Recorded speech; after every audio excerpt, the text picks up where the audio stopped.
आप सोच रहे हैं कि कोई आ जाए ऊपर से मसीहा और सब बिहार सुधर जाए और बस हम लोग का जीवन बढ़िया हो जाए। नहीं हो सकता है। बिना लड़ाई लड़े, बिना परिश्रम किए, बिना अपने आचार विचार में सुधार किए ये काम होने वाला नहीं है। 50 बरस का जमा हुआ काई है, वो एक दिन में कैसे छूटेगा। जिसको आदत लग गई है कि हम 1000 रुपया मिलेगा और वोट बेचेंगे, उसको अपने बच्चों का दर्द नहीं समझ में आ रहा है, तो प्रशांत किशोर का भाषण सुनकर अपना मन बदलेगा।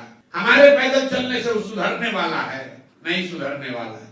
वो सुधरेगा धीरे धीरे। जब ये काई, जैसे काई छुड़ाने के लिए बैठ के आपको झाड़ू से, ईंट से बैठ के रगड़ कर उसको धीरे धीरे छुड़ाना पड़ता है, तो ये बरसों की काई हमने आपने जमाई है और हमें और आपको इसको साफ करना पड़ेगा।